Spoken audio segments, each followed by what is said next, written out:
Hi எல்லாருக்கும் வணக்கங்க. Welcome to Edumatics plus. இல்லம் தேடி கல்வி தன்னார்வலர்களுக்கு ஒரு 3 முக்கியமான தகவல்கள் கண்டிப்பாக கவனமாக கேளுங்க. ஃபஸ்ட் விஷயம், இல்லம் தேடி கல்வி தன்னார்வலர்கள் எல்லாம் சர்டிஃபிகேட் ரிலேட்டடான டவுட்ஸ் இருக்குது. அந்த சர்டிஃபிகேட் ரிலேட்டடான ஒரு 2 விஷயத்தை நான் சொல்கிறேன்.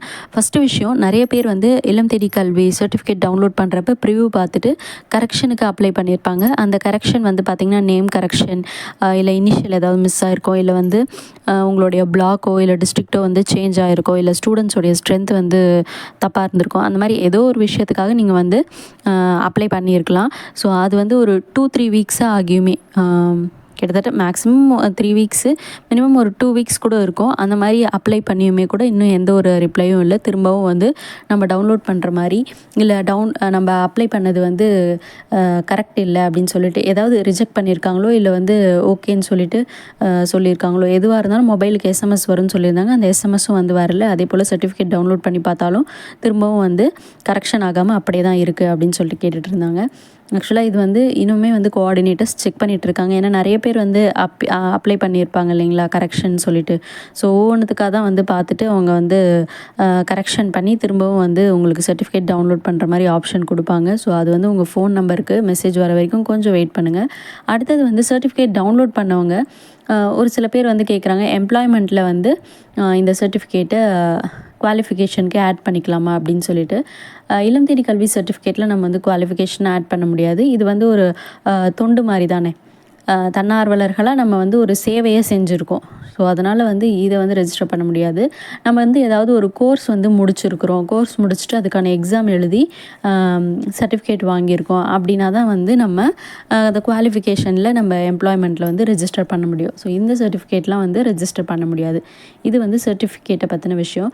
ரெண்டாவது விஷயம், ஐடிகே வாலண்டியர்ஸ் கிரீவன்ஸ் குரூப். இந்த கிரீவன்ஸ் குரூப்பில் பார்த்திங்கன்னா இப்போ திரும்பவும் அந்த பாட் மெசேஜ் அப்படின்னு சொல்லி இருக்கேன் இல்லைங்களா, அந்த பாட் மெசேஜ் திரும்பவும் வர ஆரம்பிச்சிருக்கு.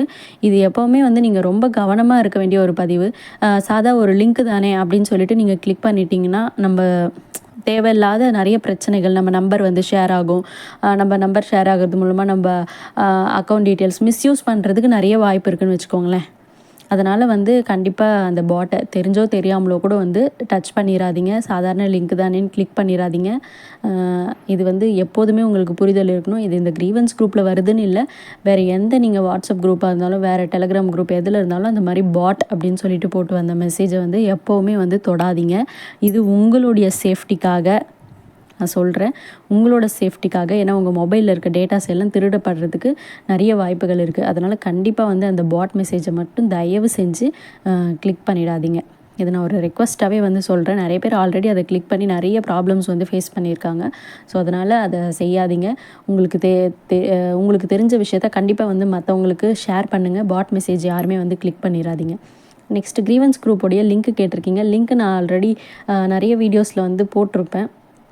இப்போ என்கிட்ட அந்த லிங்க்கு இல்லை. ஸோ அதனால் நீங்கள் சர்ச் பண்ணி எடுத்துக்கோங்க. அடுத்தது, தேர்டு முக்கியமான ஒரு விஷயம் என்ன அப்படின்னா, ஐடிகே 2.0 ட்ரைனிங் இன்னும் வரவே இல்லைல்ல. ஸோ அந்த ட்ரைனிங் பற்றின அனௌன்ஸ்மெண்ட் இந்த வாரத்தில் கிடைக்கும் அப்படின்னு சொல்லியிருக்காங்க.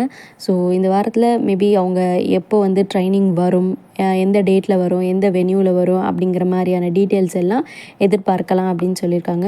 ஸோ இதெல்லாம் நீங்கள் தெரிஞ்சுக்கணும் அப்படின்னா கண்டிப்பாக உங்களுடைய வாட்ஸ்அப் குரூப்பில் நீங்கள் ஆக்டிவாக இருக்கணும். ஏன்னா எப்போ எந்த மெசேஜ் வரும் அப்படின்னே சொல்ல முடியாது. திடீர்னு ஏதாவது ஃபார்ம் ஃபில் பண்ண சொல்லி அனுப்புவாங்க. நாளைக்குள்ளே ஃபில் பண்ணிடணும்னு சொல்லுவாங்க, இல்லை 2 நாளுக்குள்ளே ஃபில் பண்ணிடணும்னு சொல்லுவாங்க. ஸோ நீங்கள் பார்க்காம விட்டுட்டிங்கன்னா கண்டிப்பாக மிஸ் பண்ணிடுவீங்க. ஸோ அதனால தான் நான் சொல்கிறேன், இல்லம் தேடி கல்வி மூலமாக உங்களுக்கு ஏதாவது நியூஸ் கிடச்சிது அப்படின்னா கண்டிப்பாக உங்களுடைய சக தன்னார்வலர்களோடு ஷேர் பண்ணிக்கோங்க. ஏன்னா உங்களுக்கு தெரியாமல் கூட இருக்கலாம். இப்போ அந்த குரூப்லேயே இருப்பாங்க, இப்போது கிரீவன்ஸ் குரூப்லேயோ இல்லை வாட்ஸ்அப் குரூப்லேயோ இருப்பாங்க. இருந்தாலும் நிறைய மெசேஜ் வரப்போ அவங்களால அதை பார்க்க முடியாது. ஸோ அந்த மாதிரி இன்ஃபர்மேஷன் தெரியாமலும் நிறைய பேர் விட்டுடுறாங்க. ஸோ உங்களுக்கு எதாவது இன்ஃபர்மேஷன் கிடச்சி அப்படின்னா உங்களுடைய ஃப்ரெண்ட்ஸ் கூட ஷேர் பண்ணிக்கோங்க. கண்டிப்பாக ஷேர் பண்ணிங்கன்னா தான் அவங்களுக்கும் ஓ இந்த மாதிரியான விஷயம் இருக்குது, அப்போ இந்த ஃபார்ம் ஃபில் பண்ணணும், இந்த ஜாபுக்கு தன்னார்வலர்களை எடுக்கிறாங்க அப்படிங்கிற விஷயம்லாம் தெரியும். ஸோ கண்டிப்பாக நியூஸை ஷேர் பண்ணிக்கோங்க. ஸோ ட்ரைனிங் கூடிய விரைவிலேயே நடக்க போகுது. அதுக்கு தயாராக இருங்க. இந்த 3 விஷயமே ரொம்ப முக்கியமான விஷயம். ஒன்று நான் உங்கள் சேஃப்டிக்காக சொல்லியிருக்கேன். அடுத்தது வந்து சர்டிஃபிகேட்ஸ் வந்து எம்ப்ளாய்மெண்ட்டில் ரெஜிஸ்டர் பண்ண முடியாது. அண்ட் இன்னும் வந்து கரெக்ஷன் ஆகி சர்டிஃபிகேட் வரல. கொஞ்சம் வெயிட் பண்ணுங்கள், கண்டிப்பாக வந்துடும். மொபைலுக்கு மெசேஜ் வருதான்னு செக் பண்ணிக்கோங்க. அண்டு ட்ரைனிங்க்காக வந்து வெயிட் பண்ணுங்கள். உங்களுடைய டீச்சிங் ப்ராசஸை எப்போதும் போல் சக்ஸஸ்ஃபுல்லாக கொண்டு போங்க. தேங்க்யூ.